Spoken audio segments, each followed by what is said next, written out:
Welcome to the Daisy Blue Fashion Variety Show. I am Nancy Blizzard, your host, and my guest today is Maggie Burns from Marie Margot Couture. Thank you, Nancy. It's such a pleasure to be here. Thank you for inviting me.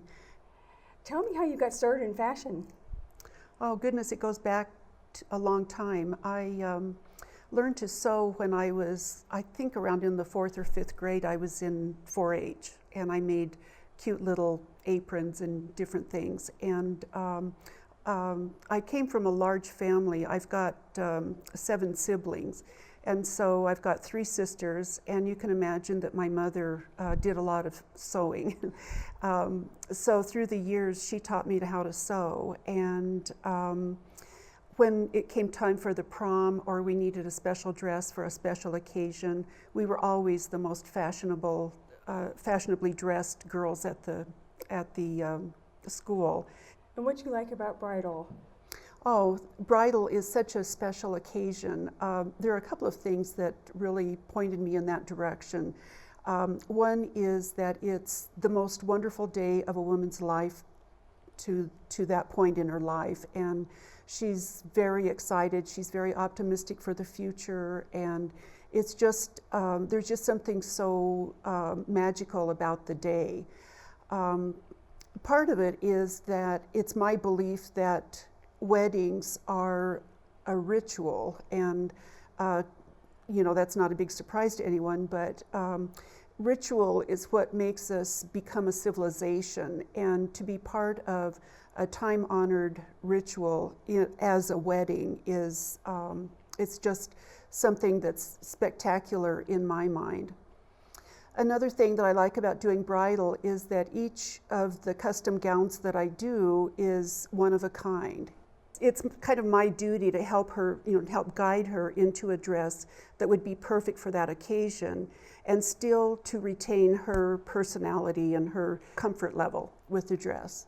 So there's a lot that goes into the design, just because it is such a personal opportunity. Most women have not ever had a dress made specifically for them, and so it's my job and it's my pleasure to be able to design that dress and make this a very luxurious and a very happy and a very gratifying experience for the bride, because this is a memory that she'll take with her. The first step that we do is we sit down and she brings me ideas of what she likes. Pinterest has, millions of ideas of wedding dresses. We'll start designing the gown for her, and if comes a point where it might be that the designs that she's chosen might accentuate a part of her body that may not be the most attractive or something of that sort, we'll talk about some other solutions. If there's a part of her body that she wants to accentuate, then we can do that through the design process. And by the time we get to the sketch pad, we've talked about the venue, we've talked about how she sees herself at her wedding, what the level of formality is of the wedding itself, whether it's in a church or a synagogue, or is it in a park, or is it on the banks of a river. I will sit there with my sketch pad and we'll actually sketch out the dress while she's at the consultation. That gets it pretty well narrowed down. The next step in the process is I will take all of her measurements, and I will do a muslin, which is basically a practice dress out of just plain cotton. And this is the opportunity that she has to actually see the design on her and see if the silhouette is attractive, if she likes any of the different features. She may want to change the neckline, or there's all kinds of variations that could come from that. And then from there, we'll actually start working with the actual fabric and laces and things. And there will be 4 or 5 fittings after that, and we come up with the final gown that fits perfectly, and it's her actual dream gown. when they finally put the dress on, and all after everything, all the sketching and the fittings and the planning, and they finally put that dress on. Oh. What's the look on their face when they? Oh my gosh, I've had moms, of course, but also I've had brides just burst into tears because this was really the first time that they actually saw the dress that they had in their head and have it finished, and it's fitting perfectly and everything is fine with it. And it's a very emotional experience for them. And to know that they've had the input into the design and that their intuition was right, that that was the dress that was going to make them just glow. It's a really special experience.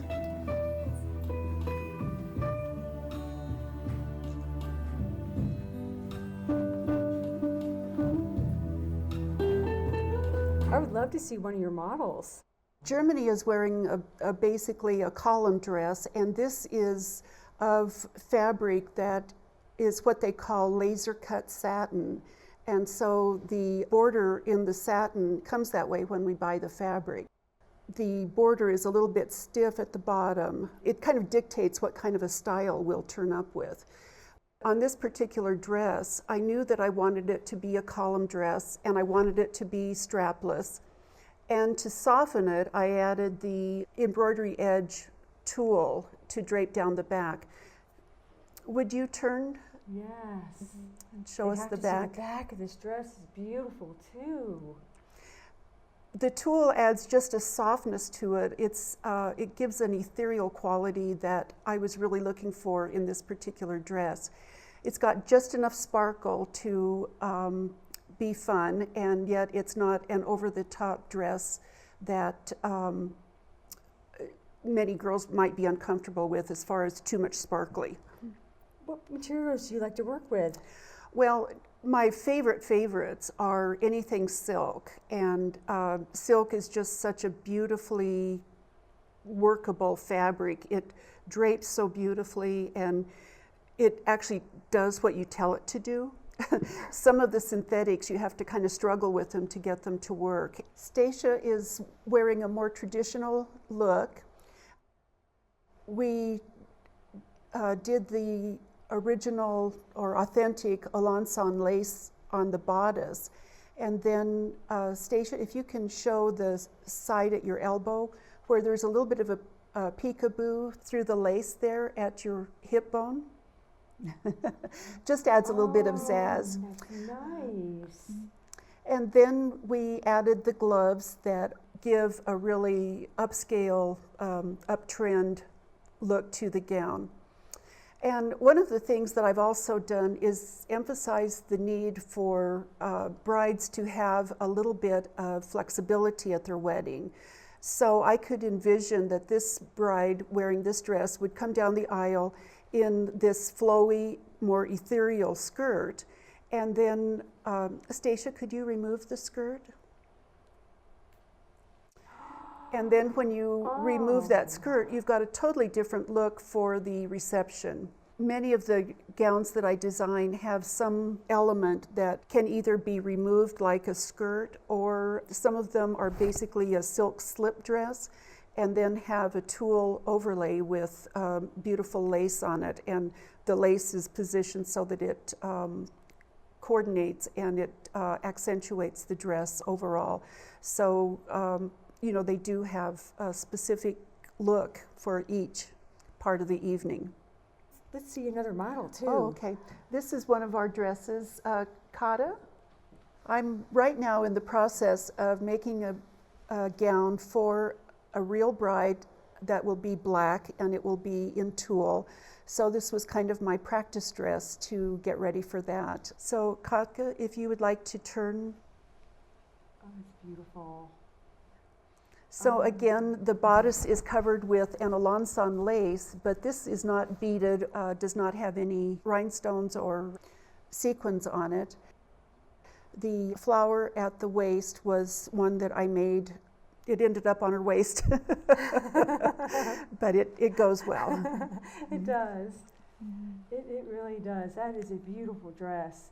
And so, How many layers is this? How many layers is the skirt? There's at least 3 or 4 layers of tulle, and they have varying depths to them, so they're not all the same width.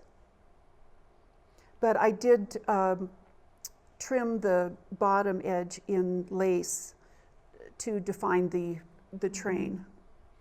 That is really, really pretty. Can you turn around too? I want to see. That's really beautiful. I kind of like the way that back kind of juts out just a little bit. I like that touch. Well, the nice thing about working with tulle is that you can give it some texture, and you can play with it and make it do what you want it to do, and give fullness where you want it. Do you design wedding attire for other members of the party? I do, actually. A large part of my business is for the mother of the wedding. Especially in Colorado, it's difficult for the moms to find a dress that they feel dressed up in, but they don't feel like they're going to the Met Ball in New York, you know. We're just a much more casual society here in Colorado, and so I do a lot of mother of the wedding designing. They come to me with a basic idea of what they want, and you know, but I still go through the same process with them to help them choose the right look for what they're looking for. Do you have fashion trends in bridal? There are some amazing designers coming out of Israel and the Middle East that are just stunning, and so they are kind of setting a tone as well. They're the ones who are producing the gowns with the very bold, more modern, more Moorish, if you will, like the old-time Moors. If you travel in Europe, you see all of the mosaics, and these laces are reminiscent of those mosaic patterns. They're also the ones that are coming up with the kind of see-through dresses that are becoming so popular in the bare midriff, with, you know, so you can see a hint of skin behind the lace. The trends going forward, we're seeing a lot of capes, we're seeing bows. A bow everywhere is, I mean, it's just any place you can imagine, on the shoulders, on the waist, at the back waist, at the back neck. Bows are big this year. We're seeing more colors. They're mainly pastel colors, but the brides are trending to not be so bound into the white dresses. It was a big thing for the gowns to come out and be champagne a few years ago, and now that's kind of getting to be a standard. So they're coming out with more colors. And in my personal business, I have made gowns of almost every color. Brides are getting to be more and more creative with what they are envisioning themselves during the wedding and how they want to appear on that day. So it's really a fun time to be a designer. I think bridal boutiques will always have a place on Main Street, but there are a lot of websites out there that are close on our heels. I always caution people from buying a knockoff gown from the internet. So I just want to caution everyone to be very careful about a deal that sounds too good to be true, because it is too good to be true. I've gone through an amazing learning curve since I went from the corporate world to doing bridal gowns full time. I had no idea it could be so challenging and that there was so much to learn. You know, the methods of sewing are different now, and you know, things are just going by really fast. so you have to keep up. And the issue of retail stores going out of business at an alarming rate is one where you've got to adjust or you get left behind. I spent many years in the corporate world, and when it came time for me to do something different in life, I had always wanted to be a bridal gown designer. And I had, of course, been doing home sewing, and I taught myself as much of the couture methods as possible, but it didn't prepare me for taking my business from just a hobby, basically, to actually being able to support myself with the business. And so that challenge was I had to learn the places to source fabrics and trims and laces and all of the things involved with actual sewing. One of the biggest challenges I'm facing still right now is finding factories that will be able to produce my gowns at a competitive rate without offshoring the production. You know, it's got to be a business, or else, you know, it's just an expensive hobby. The industry is always changing because, you know, there are issues with overseas trading and, you know, the materials that are sourced from the Far East, the silks and whatever. We don't have those silk fabrics here in the US, so there's some international trade that goes on, and you have to learn how to do that, and you have to figure out how to source the product from Denver. Denver is more of an outdoor wear community, if you will, of fashion designers.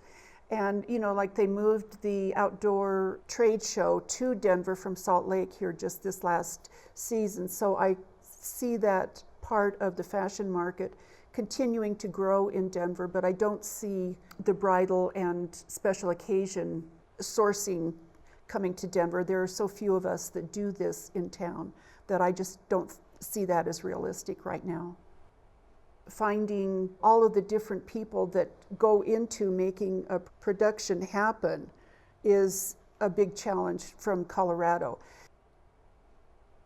The great thing is that we've got FedEx and UPS and the mail system where we can order samples and, you know, we can order things, but it isn't like just going down to the store and choosing.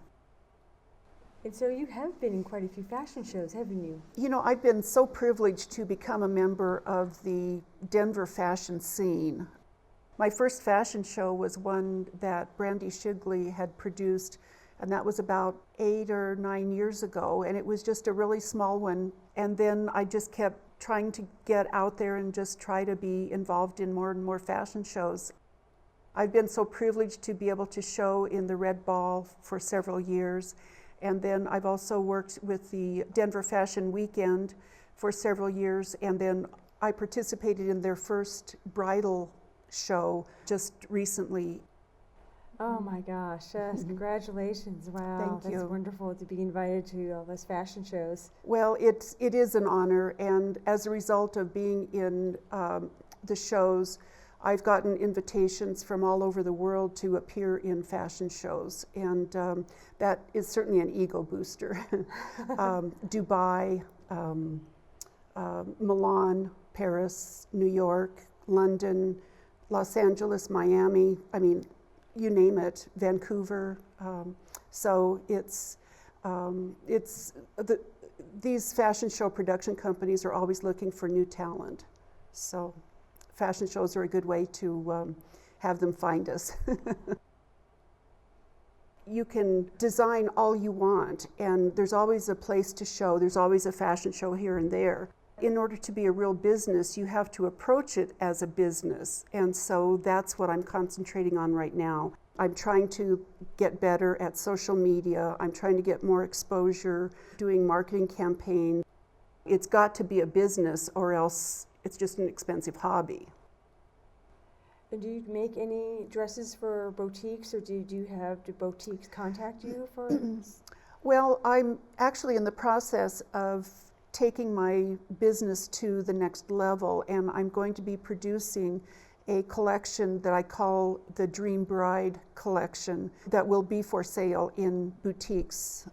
I never will leave my custom clients because they're it's so gratifying to talk to the, and be involved with the new brides and be part of their day. But I would like to expand my business to the boutique areas, and so that's really what I'm planning to do. And how do your clients contact you? Do you have a boutique or? I have a website, and I work out of my home. My website is www.mariemargot.com, and they can contact me through that contact information, or they can call me at 303-748-3562. Thank you for watching the Daisy Blue Fashion Variety Show here at Denver Open Media with my guest, Maggie Burns. Thank you, Maggie, for being on my show. It's been a pleasure having you here. Oh, thank you. Thank you for having me, and thank you for allowing my beautiful models to share the experience with us. And I'd like to thank also the hair and makeup women that were here from Bernice's beauty shop here in town. Yeah, they made us all beautiful. Amy, Michelle, and Sarah is our hairstylist. Thank you. Thank you for watching, and have a wonderful day.